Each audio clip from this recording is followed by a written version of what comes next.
Well, hello and welcome to Ticket to Life. And this is Henry. And guess what? This month, it's already June. Can you believe it's June? And this month, we celebrate Gay Pride Month. Woo! And it gets better. We celebrate Father's Day. Yes, my husband has this cute little gadget he let me use. So you may hear some random sounds later or through the podcast, or maybe not, right?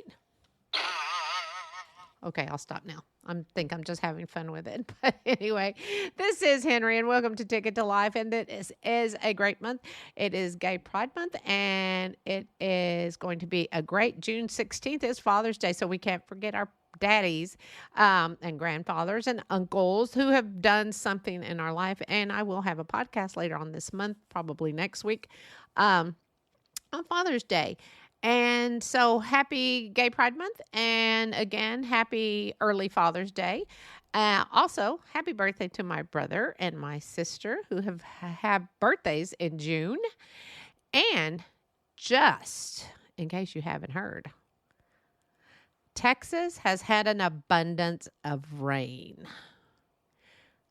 I bet we may have had, and I'm just guessing, I'm not a meteorologist. I bet we've had maybe 5-6 days of sun. It literally has rained so much. And now we are in June. And guess what?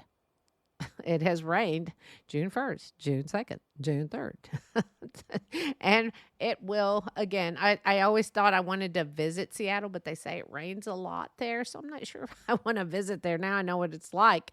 But anyway, I do like the rain, but not every day. And the winds, oh my gosh, the winds have been crazy. And so the small town, this was the last week of May. We were awakened with an alert on our phones, a weather alert. It sounds like the Amber Alert. It was about 5:45 in the morning, and I thought it was an Amber Alert. So usually if it's in the middle of the night, no, I will be honest, I don't look at it. I'm not out and about. I will read it, first thing in the morning. But something told me to pick my phone up, and I did. And the alert was that there was a rotation in the clouds coming towards my town or my small city, whatever you want to call it. Anyway, so I woke up my husband and I said, honey, it's not an Amber Alert. Apparently there is a storm coming, a like really bad storm. So we knew it was going to rain, but we didn't know how bad the storm was going to be. And all of a sudden, we decided we better get out of bed. We could hear the winds blowing. Turned on the radio because we like to listen to a certain radio station here. It's called KRLD 1080 radio. It's an AM. Yes, AM. And it's a great station because they keep you informed. And they have this beep, beep, beep. And that means that's bad weather on the way, So I thought, okay, let me clear out the closet. I've got like a box with pull stuff. It's a plastic box that we keep towels in, pull the vacuum out because we luckily have a big, deep shelter kind of underneath our stairs that goes underneath the stairs. Anyway, so we do that. We're kind of just waiting and looking around with it. And I call my sister because she also lives here and in this town. And so I call her and tell her. She goes, no, I didn't know. So all of a sudden, we're on our conversation, and these sirens go off. And here, they're just not like, whoop. Oh, I wish I had the sound effect for that. They are so loud, and there's actually one right at the entrance of my neighborhood. It is so loud, and then a man comes. There's AI, starts speaking to take cover. This is not a test. Take cover. Now we're like, what the heck? And I mean, the winds were insane. We've had 30-mile winds. These were beyond 30-mile winds. And we knew we were going to have storms the night before. So we moved some stuff, took our umbrellas out in the back and put those away. Just certain things you just prepare when you know it's going to be a bad storm. It was awful. So my husband and I are standing at the closet because, we don't go inside the closet. Well, then we lose our radio station. It's like, no. But it lasted for, I would say it seemed eternity. I want to say it lasted an hour. It probably was not that long, but it was scary. That's the scariest thing I think I've ever experienced with weather before. You could literally hear the wind whirling above our house. Now, a tornado did not touch down, so we were very thankful for that, but there was so much damage done with the strong winds. And you could hear it above, like I said, above the house, and you could hear, and that the freaky thing is you hear the siren, you hear the man's voice saying, find shelter now. And at that point, we shut the door. And again, excuse me, it was just a crazy thing. Now, I've never lived through a tornado by the grace of God, because I would hope I wouldn't panic, but who knows?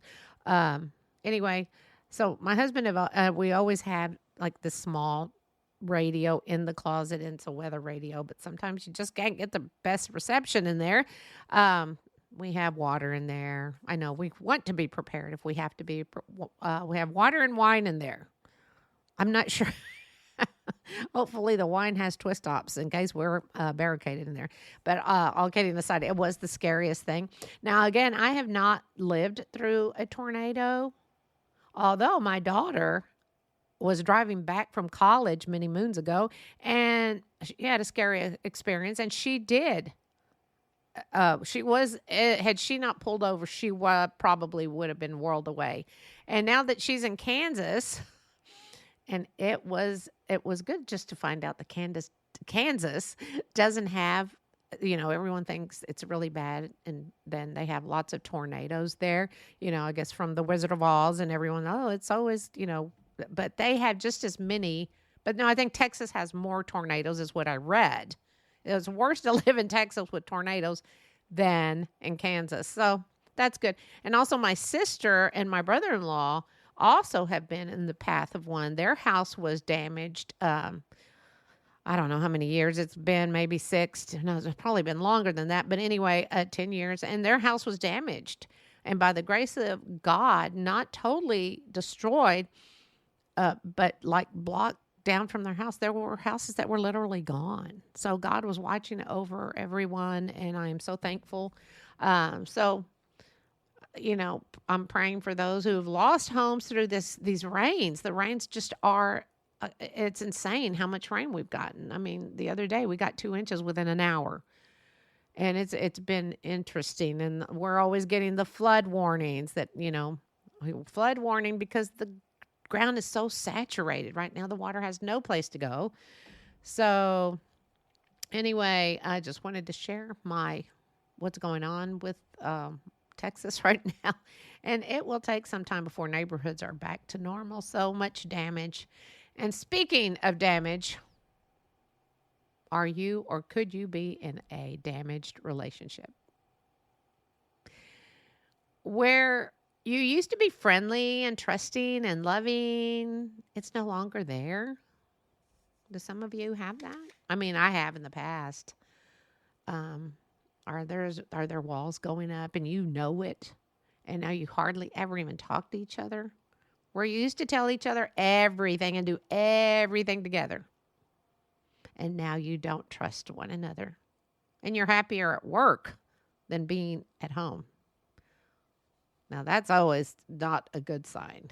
If you're happier at work than being at home, and you find yourself angry a lot more than you used to be, and unfortunately, you're just not happy. As I say, life is short, and so you have to take action. If you have any of these signs, but you want to save it or try to. Now, some religions frown upon couples thinking or even speaking of divorce. So what do you do now? It's time for counseling. But wait, one of you wants to go and yet the other doesn't. Or the other says, okay, but I don't know when I have time.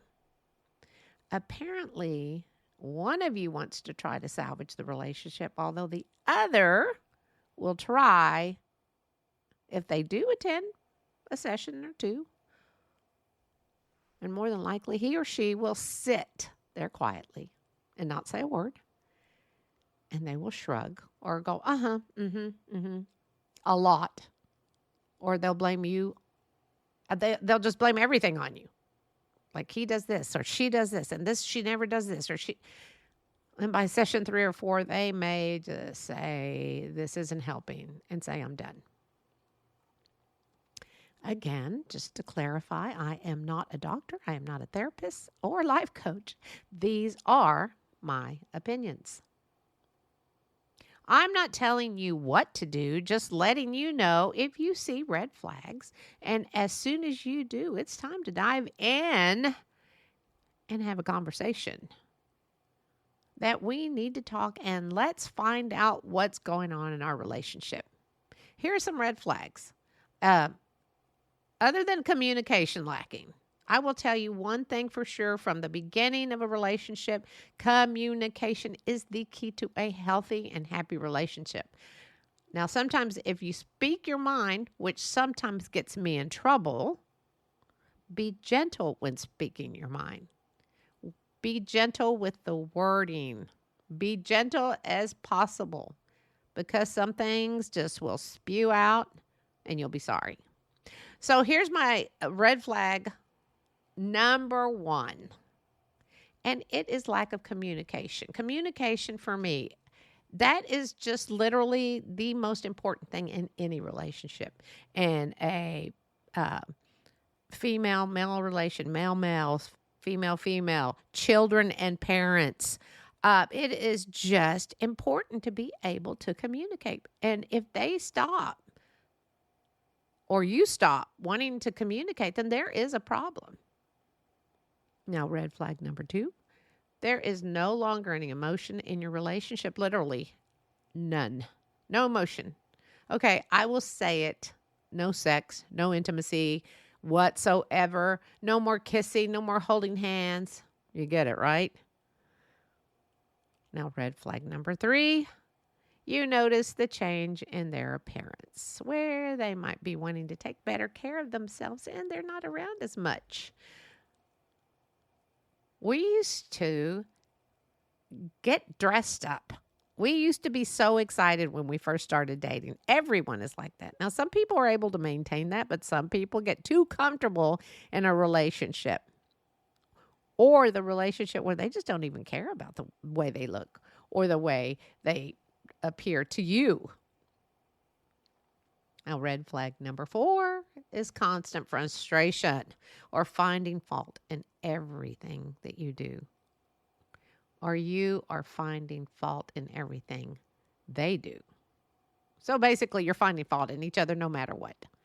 And red flag number 5, no more trust. Lack of trust. Definitely a siren should be going off at this point when you don't trust each other. And my last one is red flag number 6. When both of you just don't care anymore and basically become roommates.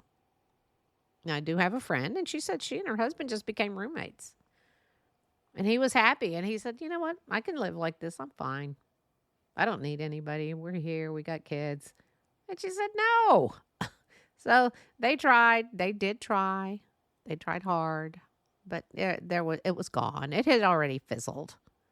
And I'm sorry to say. But they both seem very much, they seem happier than what they used to. So sometimes I guess it just doesn't work out. And guess what? It's okay if it doesn't.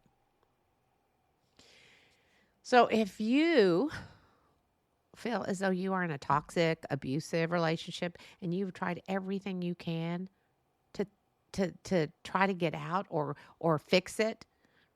Now, again, these are just my opinions, okay? Just remember, my opinion is to always have a plan. Never just up and leave. Unless your life is in danger, of course, then tail it out of there. But if you choose to leave again, or if you choose to leave, have a plan. Because more than likely, if you don't have a place to go, you're going to wind up back in the place where it all started. And then you have to deal with the consequences of you did this, you took the kids. Da, da, da. Now start thinking about you. And if children are involved, think about them first. Is this the life you want them to see? Is this the life you want? No. And you probably shouldn't have stuck around this long if you are in an abusive relationship. Now, this goes for men too, not just women. There are some women out there, and we all know them, that are not the kind little innocent ladies that they pretend to be around others. There are always two sides. Remember, two sides to every relationship. Now, excuse me, I will leave a hotline number for help on my description. Part of the podcast, on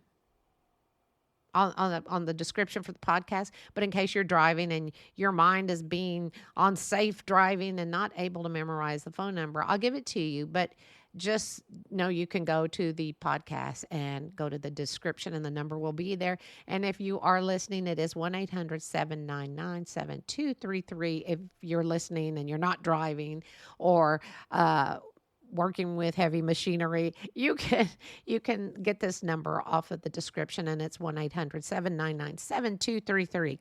Now, this number is for the National Domestic Violence Hotline. You can call them 24/7. They have English speakers, Spanish speakers, and 200 plus with interpretation. And they can interpret your call and help you.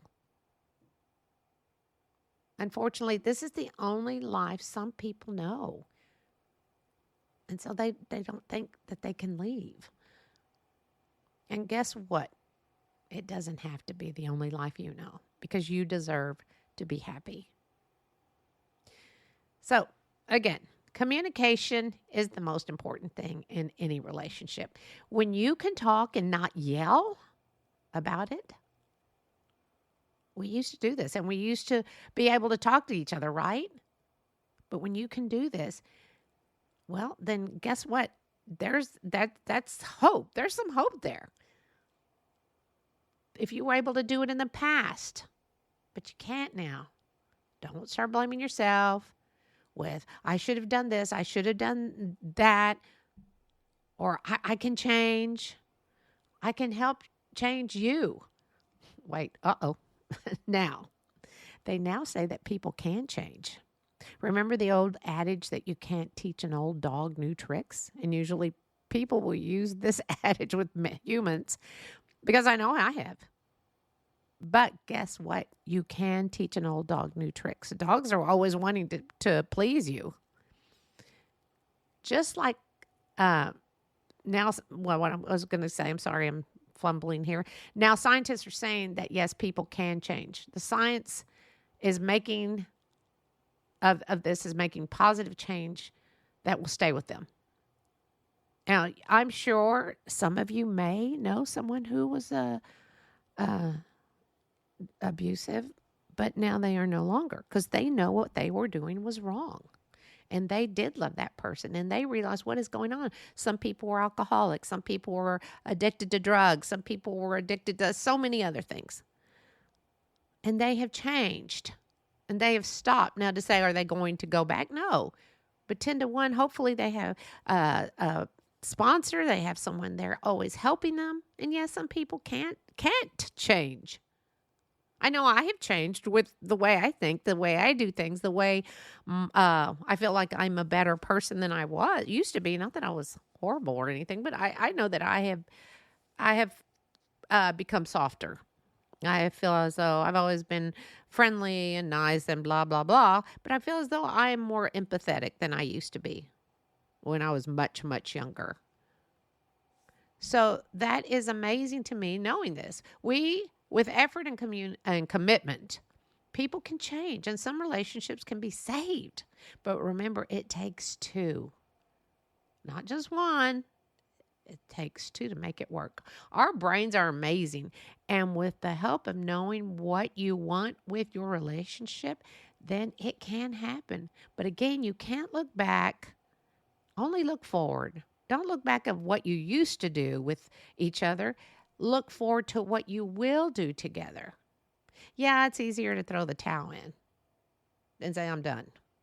But if you really love and care, and the both of you want to work out, then perhaps with a lot of hard work and maybe a little tweaking, just a little bit, you could save your relationship. It is possible. I am sure you know someone that has changed, and perhaps they found their happiness with God. And for me, that's the way to go. Of course, when I was young, I would have thought, "Oh, I just need to have a man. But I'm not young anymore. And I do have a wonderful guy. But I do have a man, and I've always had a man in my life. Well, not really a man, God the Father Almighty, but he's always been in my life. And my relationship is so much stronger with him. And because of that, he gets me through everything. Just pray. Pray is a really big deal. Pray for you together. And we will all experience in life good, bad, and ugly in life. But we can help ourselves and we can help the ones we love. And hopefully that old breaking up is hard to do will only be a song that Neil Sedaka wrote. It is a great song if you haven't heard it. It's an oldie. I think it came out in 1962, and then he did a little remake in 75. That's the one I remember, 75.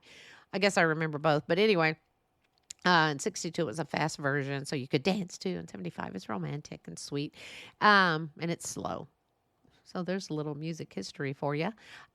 But I really believe that we can help ourselves, help our relationships just by communicating. And I don't know why it is so hard to communicate for some. It just is. I know that my husband, I'm sure he will not mind me sharing this with the world. That he always has had a hard time communicating. Like, tell me what's going on. I can't read your mind. That's what he was always having to hear. But guess what? He is so much better. He can now tell me what's wrong because I am not a mind reader and I could not live with someone like me. I'm so thankful he has stuck around. I don't think I'm the easiest person to be in a relationship. Yeah, I have friends, but that's a different type of relationship. Yeah, I have my wonderful family, siblings, but that's a different type of relationship. It is totally it's hard to be able to communicate with someone that you love. You don't want to hurt their feelings. You don't. And I think that's always with my husband. He's so kind. He don't want to hurt my feelings. But, I'm a big girl now. If he hurts my feelings, I will get over it. But he really doesn't. We're doing a little, we watch my daughter's church in Kansas now. It's West Side in Lenexa, Kansas. It's a wonderful church. And yes, I'm Catholic. But once a Catholic, always a Catholic. You don't have to go to Catholic church to be a Catholic. It's embedded in your head and your heart. But anyway, so we watched this and we started doing the book is called The Joy Challenge. And I'm not trying, they're not sponsoring me or anything, but we're doing it. It's by Randy Frazee. And he's just a really good author. He's a good pastor. But anyway, it's interesting because we bought the book and we're doing the lessons, and it's interesting because my husband and I have had some wonderful talks about each other, about our lives, about our communication, and what our concerns in our relationship have been. Because right now we're pretty comfortable. 40 years of marriage, and we've known each other about 45. So we are really comfortable with ourselves. But anyway, I'm sorry, I'm sure you just want to know all this about me and my husband. But anyway, I believe that you are going to have some high points in your relationship, because I know I have, and you are going to have low points. But if you are so willing to make it work, it will work. It really, really will. And you've got to believe that. But it will take both of you. And sometimes it takes some time to get that person where one's working on it, the other isn't, because they're done. And you will know. I've had friends and family where they have tried their darndest to get that relationship going. I mean, they have tried so hard. But they're the only ones working at it, and it doesn't work. I have a podcast that I did 2 years ago, and it was in June. It's my episode 20. It's called no. Well, that actually is on domestic violence, and I'm hoping I helped someone with that one. You don't have to listen to it, but if you are in that kind of relationship, it's a good listen. But again, that phone number will be available to you on the description of this podcast. Also, the other one I was getting at is episode 85 that I did in June 17th in 2023. And that was last year, I guess, right? Yeah. And it's about Father's Day. And then I have another one, and it's called I Do, I Did, and I'm Done. I don't remember what episode that was. That was my first year, so that's going to be in 2021 or 2022. But anyway, and it is pretty much what we're talking about now, because a lot of people say I do because they're so excited because they're in love. They're going to get married. So then they can say, I did it. We're married. And then before long, they're like, I'm done. I don't want to do this anymore. And I think that if couples, again, this is my opinion, if couples really want things to work out for them, especially with kids involved, don't say, I had so many friends saying, I'm staying around until the kids are 18 and then I'm out. Well, guess what? They're still together. They worked it out. And maybe the kids were the glue for the relationship. But then I have friends that have parents who they don't even like each other. And they're even older than I am. They're in their 70s and 80s, probably late 70s. Yeah, they're in their late 70s. And they don't, you can tell they don't like each other. They don't do things together. They don't, when I see them, they're literally not even together. So, and that's sad for me, because when my husband and I get older, yes, because we are in our prime. When we get older, I hope that we still love each other and can communicate and do things, because that's my goal, for better or worse. And the first marriage didn't work for either one of us, but guess what? The second one has been amazing. And I think the first one was just a learning. It was a learning lesson. And for some people, don't think, oh, well, this relationship sucks, and this is a learning lesson. Make it work. Talk to each other. Love each other. It can work. So anyway, thank you so much for listening to me. And until next week, this is Henrie. Go find your blessings.